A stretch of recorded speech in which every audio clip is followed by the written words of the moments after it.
I start, I want to begin with some examples of this. So I want you to guess what kind of topic I want to teach in this class.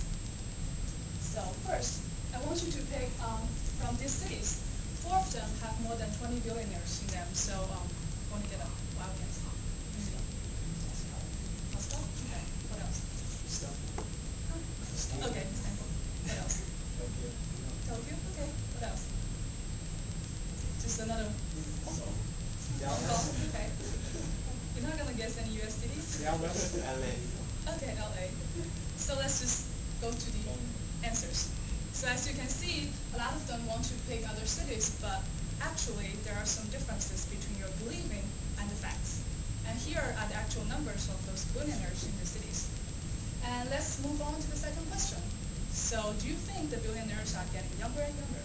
Here are some examples. They're 40. Here, younger, 36. And then younger, 24 and 35. So what's your answer to this? Yes or no? Yes, raise your hands. And no, raise your hands. Okay, so there are others. Don't know. Anyway, but the answer is not really. According to the statistics, the billionaires per age is actually remaining at a really stable stage, which is pretty close to between 50 to 70. So let's move on to another. So pick somebody from these pictures who do you think is reliable.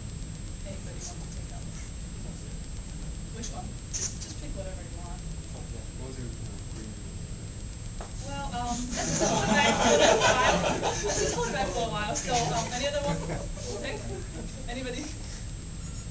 Oh, I have to say that you're really smart. So none of them. Because they're all serial killers. Right. Let's guess just what kind of topic I want to raise today. Anybody want to take a wild guess? What am I going to teach today? How to become a millionaire. Well, that's a wild guess. Common sense. Okay. Let's just move on to our topic. Halo effects. As all we can see that there are some understanding that we have are actually different from the facts. And what is halo effects? Let's just begin from the facts around us. Actually, halo is all around us. And there are several facts that we may know every day. For example, appearance is everything. So when you're finding a job or you're getting on a mission, you will try to get to dress up and to look better. And then Asians are good at math. I'm not good. Anyway. And PhDs are nerds. I don't believe many of us here are nerds. So, and Germans, gamers are unrealistic, sorry. And as everybody knows, we can be PhDs and also gamers, so we cannot say that we are unrealistic. Let's just move on to the definitions. Anybody want to take a guess of what we define halos or halo effects? Anybody? No? You don't even want to guess? I don't have a prize, so anyway, let's just move on. Halo effects actually is the cognitive biases, which means that people have perceptions which are based on their previous perceptions, which might sometimes lead to failure to predict the true or the correct results. That's why it is really important in businesses, because as businessmen, especially students in management, we will try to use halo effect to predict our strategies or to try to take use or make advantages of this. And here are examples of halo effects that are being used in the industry.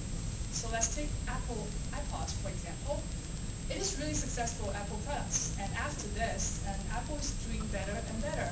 And the reason is the perception of people's ideas or Apple actually put a positive image on the other products that made by Apple, which helped them increase their sales in actually their laptops. But what is in here? So they're trying to make their strategies to make use of people's perceptions and to make them sell well. So here, let's just move on to our most important part of this class. First of all, why this halo effect is important? Because they bring delusions, and we have to find answers for these delusions. The first delusion is firm performance is absolute, which means that usually when a firm is performing really well compared to others or compared to itself, we will perceive that it's a really nice firm, which is a top firm or something like that, but it's not absolutely true. And sometimes sometimes they can also be worse off, especially when you're holding some backgrounds or some context, for instance. So the answer to this is we have to make sure that we know the input and output might not be actually having the same effects as we want. And then the second one, betting on long shots leads to success. And a lot of firms, especially success firms, we can see that they use a lot of long shots in their strategy makings. But it's not necessarily will guarantee other firms to use the same strategy to success. So anybody believe that? Okay, that's good.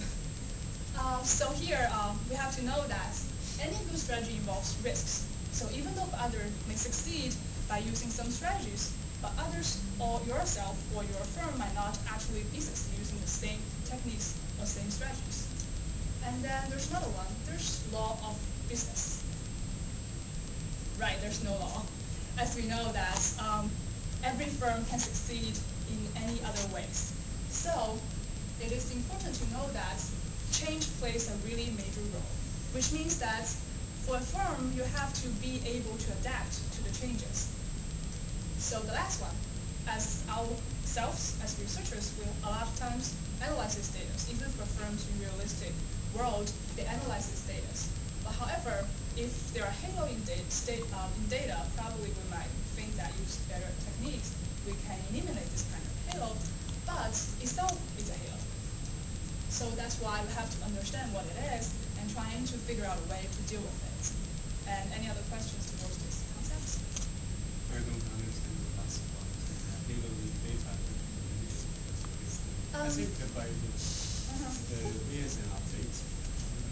For example, if you are sampling on certain type of people, for example, PhDs, then you might be able to create some of the halo signal. For example, say I'm Asian, but you perceive that I'm better at maths. So my grades in maths in your prediction might be higher than others, but actually it might be wrong. But if you try to find that question and that answer to that question in your data, it's not necessarily you can find it just by using other techniques or just to increase your data set. Is that making any sense to you? Okay, thank you. So